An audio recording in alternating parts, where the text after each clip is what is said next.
Hello guys and welcome to our YouTube channel sports busters. तो दोस्तों, अपनी इस वीडियो में आपके लिए लेकर आए हैं अंडरटेकर से जुड़ी एक बहुत ही रिवीलिंग स्टोरी। जी हां, अपनी इस वीडियो में बात करने जा रहे हैं तीन ऐसे WWE मोमेंट्स की, तीन ऐसे इंसिडेंट्स की जहां पर डेड मैन दी अंडरटेकर, जो कि अपने खौफ के लिए जाने जाते हैं, उनकी आंखों में आंसू आए या फिर वो WWE रिंग में इमोशनल हो गए। तो दोस्तों, ये वीडियो बहुत इंटरेस्टिंग होने जा रही है, इसे लास्ट तक जरूर देखिए। तो गाइस, नंबर 3 पर आता है रिक फ्लेयर का रिटायरमेंट अनाउंसमेंट। जी हाँ, मैं आपको बता दूं, रेसलमेनिया 24 की रात पर जब रिक फ्लेयर हार गए शॉन माइकल से और अगली रात उनकी जो रिटायरमेंट स्पीच थी, यानी वो रिटायरमेंट हो रहे थे, तो उस स्पीच में द डेड मैन आते हैं अंडरटेकर सबसे लास्ट में, और वो रिंग में जाते हैं। ना सिर्फ कि वो रिंग में जाते हैं, वो वर्ल्ड हेवीवेट चैंपियन के तौर पर वहां पर आते हैं, रिंग में जाते हैं, नेचर बॉय रिक फ्लेयर को गले लगाते हैं और उसके बाद वो रो पड़ते हैं। जो नहीं जानते, मैं उनको बता दूं दोस्तों, रिक फ्लेयर के बहुत ही करीबी माने जाते हैं अंडरटेकर, और अंडरटेकर के एक तरीके से मेंटोर आप कह सकते हैं रिक फ्लेयर को, क्योंकि जब वो WWE में आए थे, सबसे ज्यादा फेथ अगर उनमें किसी ने दिखाया था तो वो रिक फ्लेयर ही थे। और अंडरटेकर बताते हैं कि कैसे रिक फ्लेयर ने उन्हें बहुत गाइड किया, बहुत ज्यादा उन्हें गाइडेंस दी, प्लस बहुत ज्यादा उन्हें मेंटरिंग भी की कि किस तरह WWE में आगे बढ़ना है, और अपनी सारा क्रेडिट वो रिक फ्लेयर को ही बहुत टाइम से देते आ रहे थे। तो दोस्तों, उस मोमेंट पर अंडरटेकर की आंखों में आंसू थे और वो रो पड़े थे जब रिक फ्लेयर अनाउंस हुए, और ये पहला ऐसा इंसिडेंट था जब आपको डेड मैन की आंखों में आंसू दिखे थे WWE में। बढ़ते हैं दोस्तों नंबर 2 मोमेंट की तरफ। तो ये आता है रेसलमेनिया 33 पर।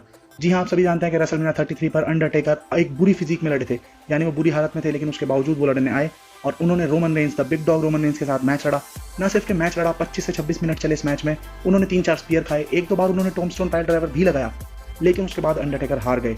और दोस्तों, इस हार के बाद अंडरटेकर के मन में उस टाइम यही था कि मुझे अब WWE छोड़ देनी है, और वो उसके बाद लड़ना नहीं चाहते थे। हालांकि आगे चलकर आप जानते हैं कि प्लान्स चेंज हुए, लेकिन तब के लिए, क्योंकि अंडरटेकर को लगता था कि वो उनका लास्ट मैच है, उन्होंने अपना कोट उतारा, हैट उतारी, ग्लव्स उतारे और रिंग में रख दी।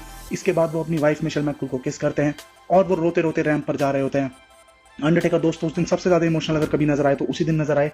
लेकिन मैं ये नहीं कहूंगा कि केवल अंडरटेकर ही इमोशनल थे, उस रिंग में के सराउंडिंग में, मतलब जो भी दर्शक मौजूद थे, आप पूरी लाइव अटेंडेंस वहां पर देख लीजिए, वीडियो चेक कर लीजिए, हर किसी की आंख में आंसू थे, क्योंकि 3 दशक से वो अपने हीरो अंडरटेकर को देखते आ रहे थे, लेकिन उस रात अंडरटेकर सबसे ज्यादा इमोशनल हो गए थे।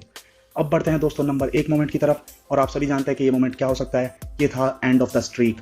दोस्तों, ब्रॉक लेसनर ने रेसलमेनिया 30 पर सुपरडोम में स्ट्रीक एंड कर दी थी, और इसके तुरंत बाद मैं आपको बता दूं, जो नहीं जानते, कि बैक स्टेज सोर्सेज ने बताया था कि अंडरटेकर तुरंत बाद हॉस्पिटल चले गए थे।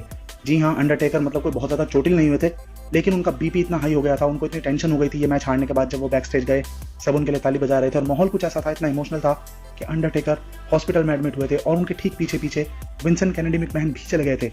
जी हाँ, रेसलमेनिया आधी रात में ही छोड़कर विंस मैकमैन चले गए थे मेन इवेंट से भी पहले उनके साथ हॉस्पिटल। और बैक स्टेज सोर्सेज की माने तो विंस मैकमैन भी बहुत ज्यादा इमोशनल थे, वो भी रो रहे थे और अंडरटेकर भी रो रहे थे। लेकिन अंडरटेकर ने वहां पर कहा कि हर अच्छी चीज की तरह हर अच्छी चीज का एक अंत होता है। आप सभी जानते हैं कि कितनी भी अच्छी चीज कोई भी हो, लेकिन उसका अंत एक ना एक दिन जरूर होता है, और आज वो स्ट्रीक का होना था। अंडरटेकर ने कहा कि मैं मेंटली प्रिपेयर तो था, लेकिन जब मैं हारा और बैक स्टेज गया, तो मतलब सारी मेरी रेसलमेनिया की जीत मेरी आंखों के सामने आ गई, और आज पहली बार हार कर मुझे बड़ा अजीब सा लग रहा था।